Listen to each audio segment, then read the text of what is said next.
And last but not least, let's talk Israel's latest news coming out of there. And I'll give you my opinion on a couple of these, which a lot of people might not like.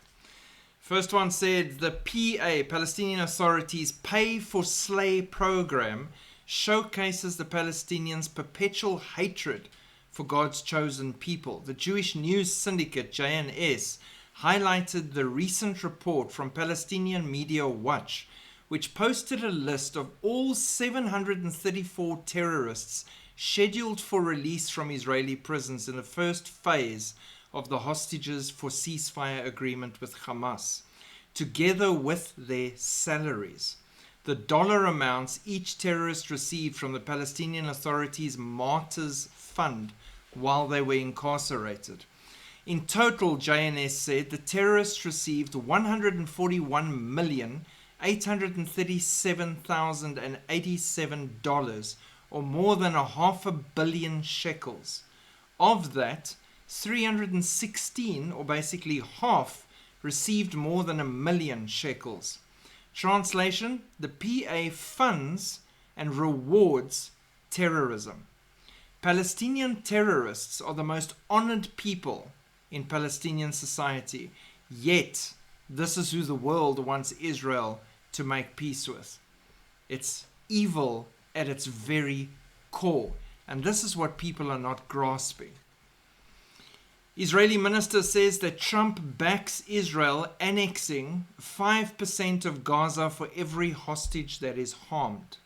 Finance Minister Bezalel Smotrich, religious Zionist party, put forth a plan on Tuesday last week for pressurizing Hamas into returning the hostages.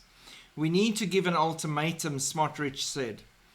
Cut off the electricity and water. Stop the humanitarian aid, he said. We need to open the gates of hell. The minister further proposed that for every hostage harmed in captivity, Israel would annex 5% of the Gaza Strip, a position he claimed has the backing of Trump. For each hostage that something happens to on that same day, we take 5% of the Gaza Strip. In addition, Smotrich called on the IDF to actively search out and arrest every Palestinian terrorist freed as part of the deal with Hamas. We need to notify Hamas that the moment we return to war, we will re-arrest all the terrorists that were released. I personally am wondering why they haven't just chipped the whole lot of them when they locked them up in prison in the first place. You're a convicted murderer and a terrorist. We're chipping you while you're sleeping or while you're going through a random medical procedure, and we know exactly where you are. So when we need to pick you up again, we'll just come pick you up. You can't hide from justice. I honestly would have proposed something that radical. Hamas frees 3 more hostages in exchange for more than 300 prisoners as part of the ceasefire deal with Israel. The released hostages were Leir Horn, Sagui Dekel Shen, and Sasha Trufanov. About 70 hostages remain in Hamas custody. Nearly all the remaining hostages, including Israeli soldiers, are men, and half are believed to be dead. In the first phase of the ceasefire, 24 hostages and more than 1,000 Palestinian terrorists were released. The first phase includes Hamas' release of 33 Israeli hostages in exchange for 2,000 Palestinian prisoners held by Israel. Do you see how completely out of whack this deal is? It should be way more equal, but it's not. And that in itself shows you what a deal with the devil is, a covenant with death, a really bad situation that they've been put into. Hamas agrees to relinquish control of Gaza in the second phase of the hostage deal. On Thursday last week, senior official Osama Hamdan told the Qatar-based Al Arabi TV that Hamas would be prepared to discuss the implementation of phase 2 on Monday, so today. Hamdan said the terror group would abide by the agreement if Israel meets its commitments. We will proceed with releasing the hostages as agreed on Saturday or in the coming days. Now, the problem here is apparently the latest news coming out today now is that Egypt and I think the UAE or Qatar are the ones that are saying don't release all the hostages. You need to use them to control the whole situation instead of releasing them all at once. So they're also playing their evil role.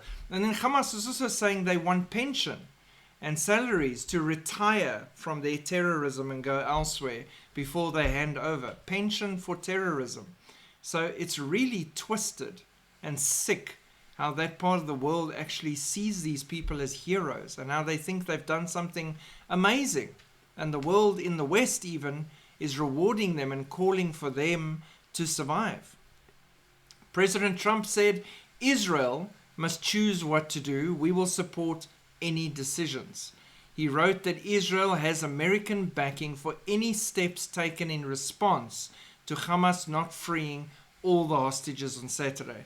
Now, the deadline was Saturday. The demand was all the hostages are released or all hell will break loose. And now, hello people, Monday, and we're back to square one just doing what Hamas said. There's no repercussions. There's no going back to war. There's a show of weakness in their eyes on the side of Israel and America. They should have said, right, that was your ultimatum. We're going to do what we said. We're going to open the gates of hell. And most of the IDF is ready for this, and they're prepared to go back in and do what needs to be done. But now, once again, you've bowed down to Hamas, and they know they have the power. That, for me, is a problem. Don't make threats if you can't carry them through, because it reminds me of Biden saying to Hezbollah, don't you dare, or there will be consequences. At the very end of that sentence, they dared and there was no consequences, because they knew paper tiger. Now you're setting up the same kind of situation here again. So that's a sad situation for me, that nothing was done and they're just falling into line and continuing as if no threats were made in the first place. Hezbollah chief demands, as if they can demand anything, that Israel fully withdraws from Lebanon by February the 18th. In a televised address on February the 16th, Hezbollah Secretary General Naim Qassem demanded Israel complete its withdrawal. This from southern Lebanon by February 18, as stipulated in the US brokered ceasefire agreement. Qassem emphasized that any Israeli military presence beyond this date would be deemed an occupation, urging the Lebanese government to ensure the withdrawal is enforced. As the deadline looms, the situation becomes more and more volatile. Now, what they don't tell you is they've been constantly still attacking Israel. 3 drones into Israeli airspace in the last 24 to 48 hours. But they want to make demands. Why do you think Israel's still there? Because you're still operating against Israel and their civilians. They can't leave until they know this is not going to happen again. But the world won't talk about that. Hezbollah insists on the complete withdrawal, while Israel cites security concerns for the continued presence in certain areas. The international community is watching closely, hoping the ceasefire will hold and prevent a resurgence of hostilities in the region. And now we'll see. If they withdraw there completely, even while Hezbollah is still attacking them, it's another sign of weakness. So some bad decisions are being made, in my humble opinion, on the Israeli side. When you're saying something, you should follow through on what you're saying. You should be showing strength now more than ever.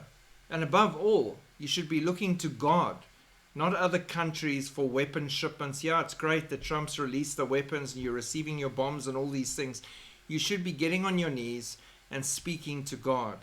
That is where you should start. That is where everything should start. My greatest battles are fought on my knees. I've got to spend time with the Lord first. And this doesn't just apply to the average believer like us.